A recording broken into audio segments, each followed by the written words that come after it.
I chose to change this low-rise handlebar to feel more comfortable and relaxed in a long ride, particularly in a traffic situation.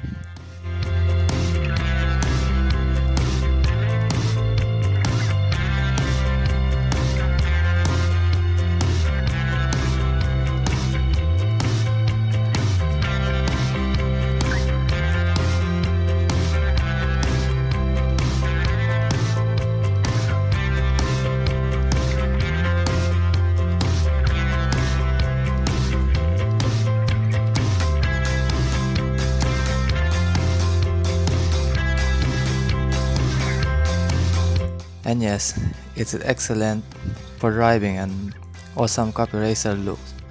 Fantastic.